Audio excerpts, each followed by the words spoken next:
السلام علیکم ورحمۃ اللہ وبرکاتہ۔ الحمدللہ کفا وسلام علی عبادہ الذین اصطفی اما بعد۔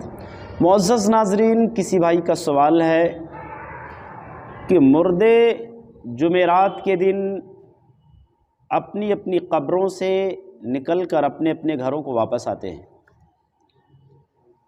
جمعرات کے دن روحیں، لوگوں کی روحیں جو قبر میں دفن ہیں، ان کی روحیں جمعرات کے دن اپنے گھروں کو آتی ہیں۔ دیکھیں، کسی بھی صحیح حدیث کے اندر، کسی بھی صحیح روایت کے اندر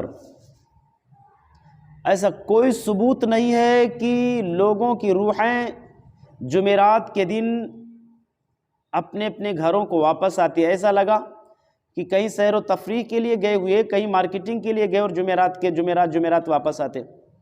کسی کا کہنا شب برات میں واپس آتے۔ نعوذ باللہ، یہ سب بکواس، بے بنیاد باتیں، من گھڑت روایات کا سہارا لے کر کے، موضوع روایات اور ضعیف باتوں کا سہارا لے کر کے دنیا والوں کو گمراہ کرتی ہے۔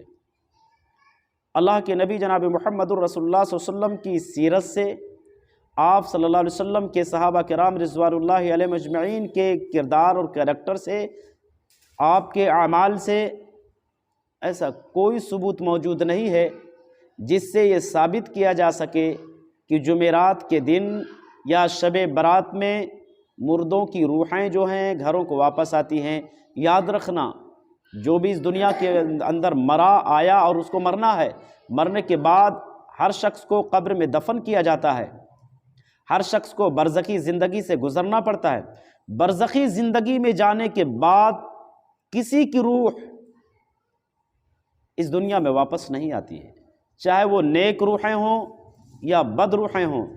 نیک اگر روحیں ہیں تو قرآن مجید کہتا ہے کہ نیک روحوں کو عرش والا علیین میں علیین ایک جگہ ہے، علیین ایک جگہ ہے، اس علیین میں نیک لوگوں کی روحیں جمع کر دی جاتی ہیں۔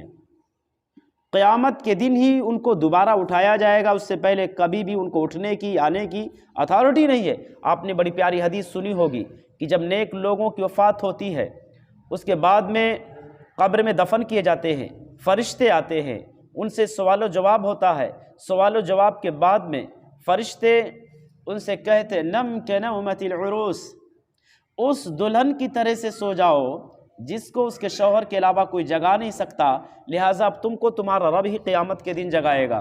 وہ بندہ کہتا ہے کہ مجھے اجازت دو، مجھے جانے کی پرمیشن دو، میں واپس جانا چاہتا، اپنے گھر کے لوگوں کو اپنی خوشیاں بتانا چاہتا، جو نعمتیں رب نے مجھے دی ہیں، رب العالمین نے جو وعدے ہم سے کیے تھے، میں لوگوں کو بتانا چاہتا کہ ان وعدوں کو ہم پا چکے ہیں۔ رب العالمین نے اپنی نوازشات کی برخا ہم پر برسا دی ہے، ہم ان خوشیوں کو دنیا والوں تک پہنچانا چاہتے ہیں، ہمیں بتا دو۔ فرشتے کہتے نہیں، یہاں آ جانے کے بعد واپسی کی اتھارٹی نہیں ہے، تو جو بھی اس دنیا میں اس کو مرنا ہے، نیک ہو یا برا، اور مرنے کے بعد وہ دوسری دنیا جب میں جاتا ہے، وہ برزخی زندگی کہلائی جاتی ہے۔ برزخی زندگی میں جانے کے بعد اس کو اس دنیا میں واپس آنے کی اتھارٹی اور اجازت نہیں دی جاتی۔ اگر نیک ہے تو اس کی روح کو علیین میں جمع کر دیا جاتا، اور اگر برا ہے تو اس کی روح کو قرآن کہتا سجین میں جمع کر دیا جاتا ہے۔ سجین ایک قید خانہ ہے جو بدروحوں کا ٹھکانہ ہے۔ سجین ایک قید خانہ ہے جو برے روحوں کا، برے لوگوں کا، ظالموں کا اور بد کرداروں کا، بد اخلاقوں کا، گندے لوگوں کا، مجرموں کا، گنہگاروں کا، اللہ اس کے رسول کی نافرمانیاں کرنے والوں کا، شب روز جن کی زندگیاں معصیات میں گزرتی، ایسے لوگوں کا وہ ٹھکانہ ہے۔ کون سی جگہ؟ سجین، جس کو قرآن مجید کے اندر سجین کا نام دیا گیا۔ سجین قید خانے کو کہتے ہیں۔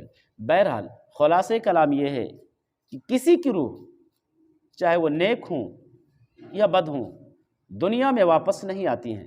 برزخی زندگی میں جانے کے بعد دنیا میں واپسی کی اتھارٹی اور پرمیشن نہیں دی جاتی ہے۔